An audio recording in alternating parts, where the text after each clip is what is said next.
And we are joined today by Delores Boudreau checking in from Arichat and by Greg Silver coming to us from St. Peter's. Each of these folks has had a very unique and special relationship with Silver Donald Cameron over the years. So we're happy to get their perspectives. First of all, thank you for taking part in this. Good morning to both of you. Good morning. Hi. Here. Yeah. I wanted to begin by asking what went through your mind, and it is now a week since we learned that Silver Donald had passed away at the age of 82. So I wanted to begin with you, Greg, if I could. You've known him for a long time. What was the immediate reaction for you when you found out that he was no longer with us? Well, surprised for sure, and very saddened. And I'd been missing him. I hadn't seen him in a long time. I mean, part of it's my wife and I went away for the winter. We left in the end of January, and then we came back at the outset of the COVID virus lockdown. So I hadn't seen him or talked to him in a long, long time. And I understood after I heard about his passing what led up to it, and it's very unfortunate. Let me turn that to you, Delores, then, but just before we talk about memories of Silver Donald, what was your immediate reaction to finding out that he had passed away? Well, Silver Donald Cameron was larger than life, and he will always be larger than life. He lived about 20 lifetimes in one.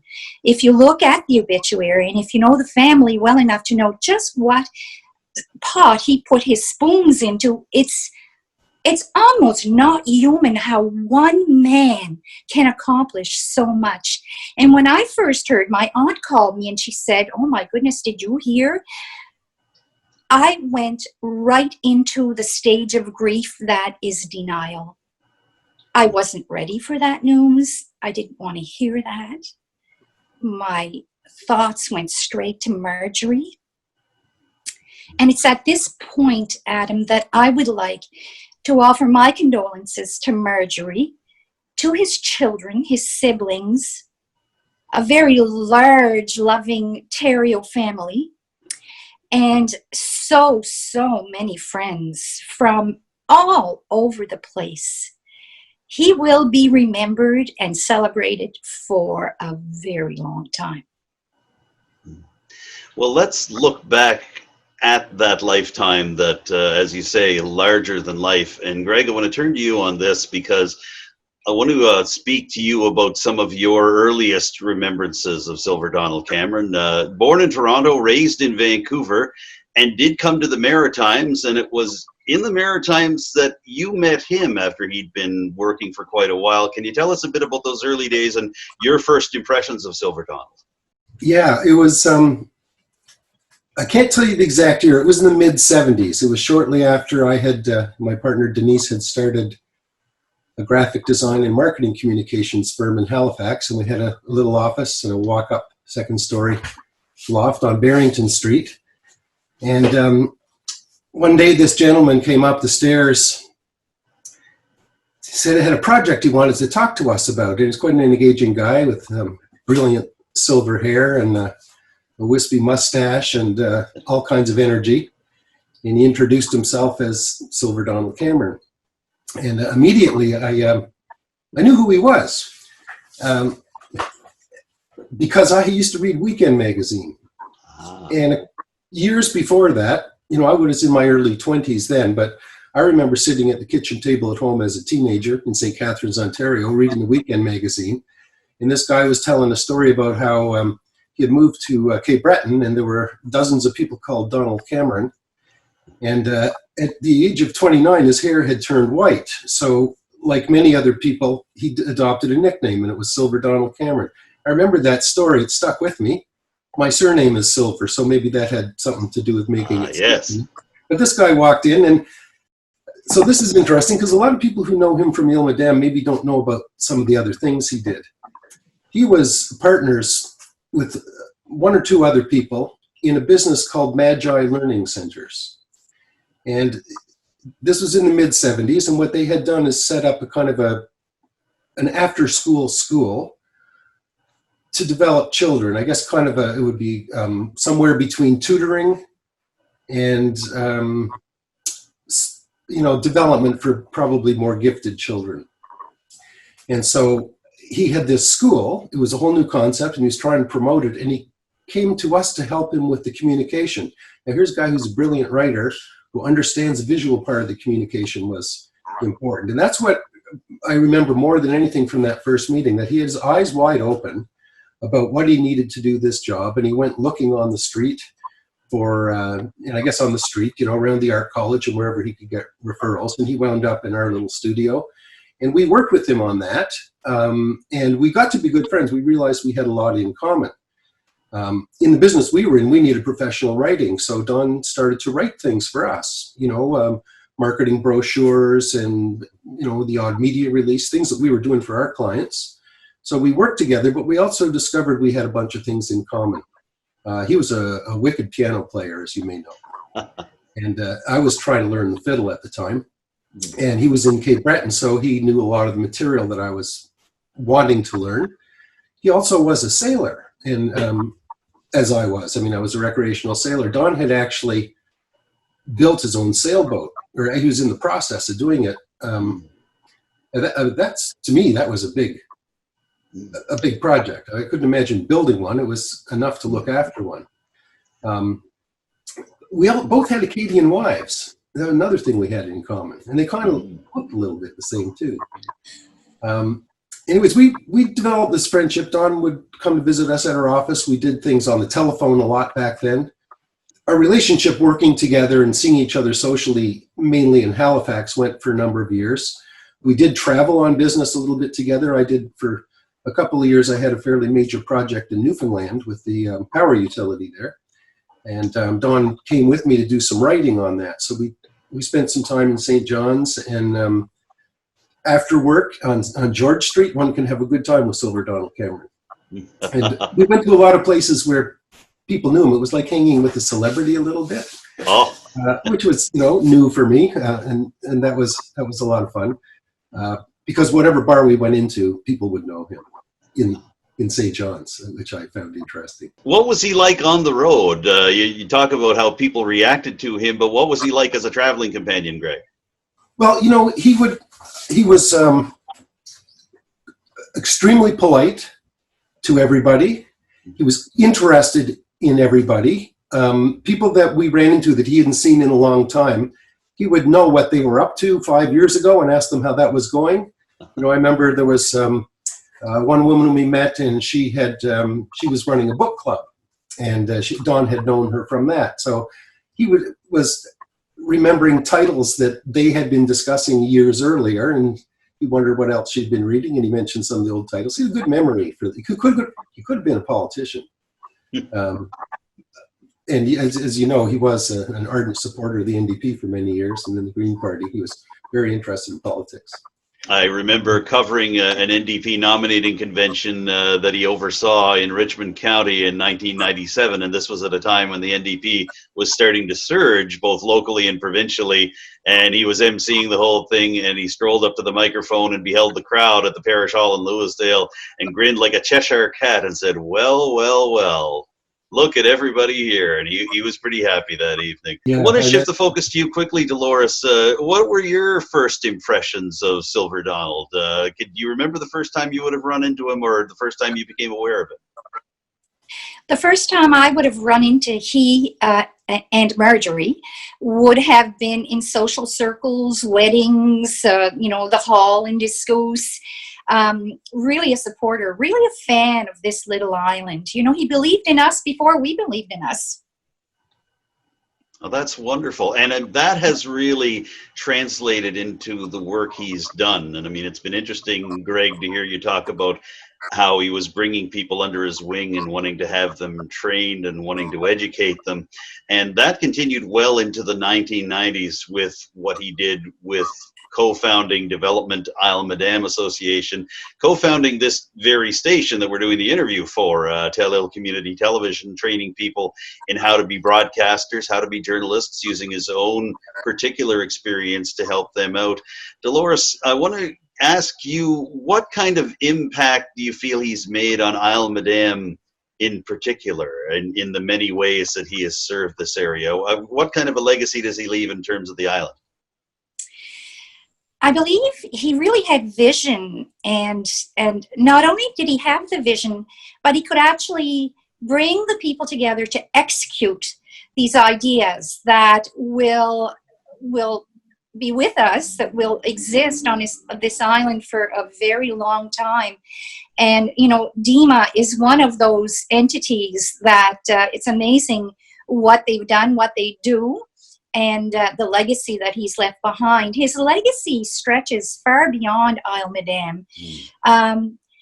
Before I forget, though, as I'm listening to Greg, I'm learning so much. There is so much to Silver Donald Cameron. What we are doing here today is nothing but a tip of the iceberg. What really I find remarkable too about Silver Donald is that he was working and creating and developing right into the end. Margaret Atwood, of all people, was interviewed last week shortly after his passing, and she mentioned that he had emailed her in March as the pandemic was really sweeping across Canada with some ideas for how the pandemic could be helped, or how people could be helped during the pandemic by the work that he was doing and the work that he and his colleagues were doing. He was willing to offer free several episodes of his show, The Green Interview, which he had posted online. And he was willing to offer as well his books, his expertise, whatever he could do to be able to help people through. And he was still writing. He was preparing a book about the sad situation involving the twin Maggies that was going to launch in August. My understanding is that the launch will still happen. Just a month ago, he wrote a piece about the tragic shootings in the Portapique area that literally over the weekend I was still seeing circulating on social media. So he was living a very vibrant life well up to the very end. I'll tell you, Adam, if we were not in a pandemic, and if we could host a gathering of friends and people who admired him and loved him, there is not a venue big enough on Isle Madame, and maybe not in Cape Breton, to house the people that would have come to honor this man. One of the things, when I finally made it to Isle Madame, it was 1994. Don and I had a working relationship and a friendship, and we spent most of our time together in Halifax. But we finally came to Discoos 1994 for a summer vacation. He and Lulu had invited us to come and stay with them, and it was my first chance to really see Isle Madame. I had been to Cape Breton, but I'd never spent like more than a few days in one place at a time. And very quickly we started to see this community that Don lived in, and he introduced me to the mayor. That was Ray LeBlanc down at the store, right? And it was just interesting. Everybody had a role in that community, and Don had kind of introduced them to me. So these amazing images of people and what they did to keep the community going. And it wasn't long after that, Don had been, promoting this visit, but what he really had up his sleeves, he wanted to show us some very attractively priced real estate in Discoos. And it wasn't long after that we bought Ethel Poirier's house, and it was a cottage. 1998, moved in. And during the summers, I spent a lot of time in the summer there, weekends, I started to see what Don was doing in the community. And Telile was one of the things that I saw, which is absolutely amazing. How many people go start a television station in their community? And, at the time, the big thing was getting, it was on cable, but they were actually going to broadcast and build a tower.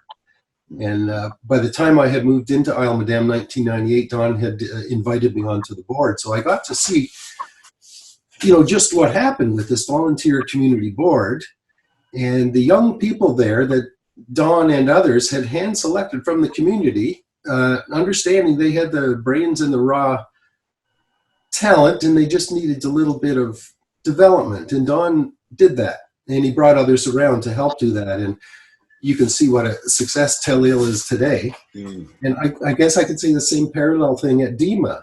Don understood that you needed a group to talk about development and planning, and that included the culture and the society and economics. And DEMA looked at those things, and Don found young people who could be professional economic developers, and he put them in jobs there. And we can just look around and see the people that did those jobs in the early days where they are now. They're still helping Cape Breton big time in economic and social development issues. And this guy's a writer, right? But I mean, he wrote about things he loved about, and he did more than just write about them. He took hands-on action to organize things. He was really good with people, not only like understanding who might be good at what, or who might want to do what. He found disadvantaged people and taught them skills. He found government grants to start these things, to pay people, and to find resources to help teach people. And he's left an incredible legacy in Isle Madame. Just amazing.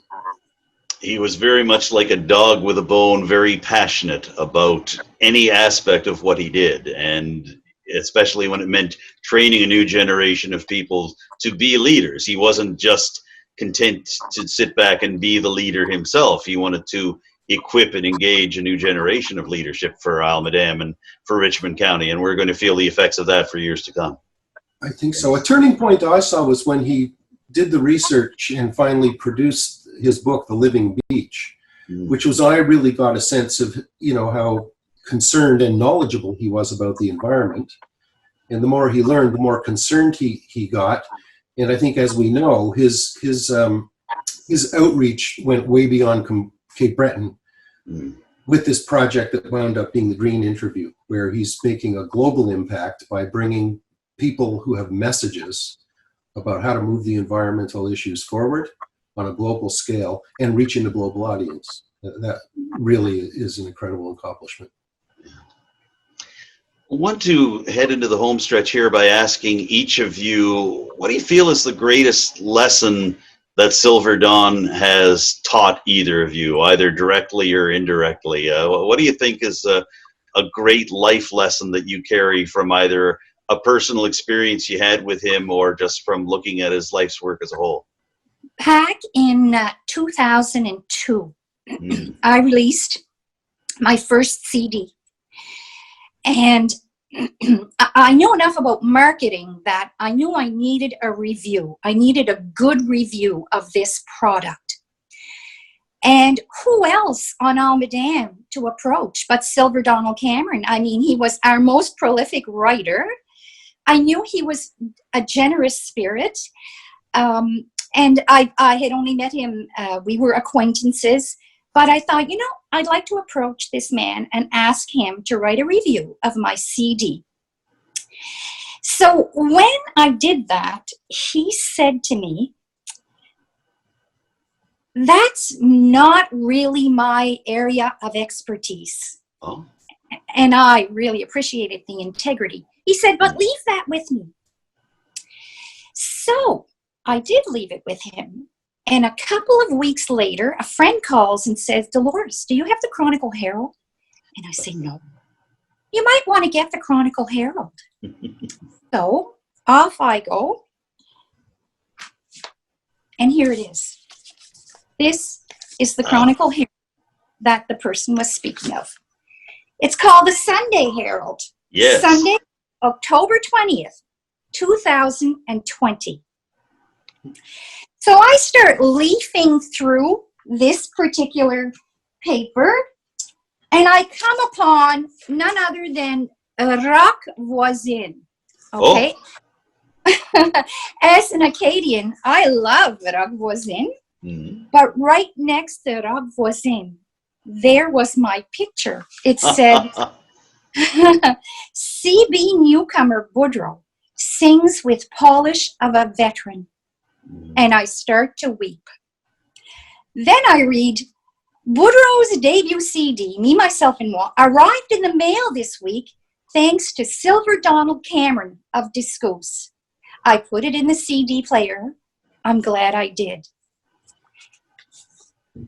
It was really difficult for me to make this CD. And the reason why is because I had no confidence, so little confidence in my ability. And what Silver Donald Cameron did for me by doing that, he actually asked Stephen Cooke, who was an excellent entertainment reporter. So this is not my area of expertise, but let me see what I can do, eh? What he did was he inserted within me the seed of some confidence that carried me through the next 18 years, and I still walk around with it today. I've always been grateful to him for that, and I know I've expressed it, but if I could go back about a month and know what I know now, I think I would express it that much more, because I continue to be grateful. So that's our lesson today. If you have something you're thankful for, go say thanks today, because tomorrow is not a promise. No, that's a good lesson to think about. Greg, what about yourself? Last word to you. What's the greatest lesson that Silver Donald taught to you through the course of your relationship with him? The thing that I really remember him for and really thank him for, because it's improved my life, is to understand that everybody has something to say and everybody has a story. And you have to be patient enough to talk and listen and do more listening.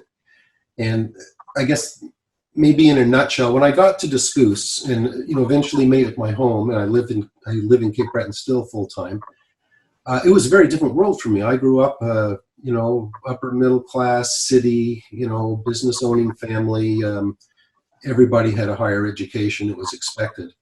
And the people I met in Discoos, and this surprised me, there were men my age that couldn't write. But you could have an intelligent discussion with them. So it was, formal education isn't everything, and I really didn't get that until I started to see how Don operated with the resources in the little community of Isle Madame. And I started to meet some very bright people who didn't have a whole lot of book learning, but they did have critical thinking skills, and they had colorful language that was a joy to hear. So that, I'll leave it at that, Adam, and Delores, nice to see you this morning. Yes, you too. And it's wonderful to see both of you and to hear very different observations and experiences with regard to this man who we will never forget, Silver Donald Cameron. Greg Silver, Delores Boudreau, thank you for joining me on Telile 24/7 today.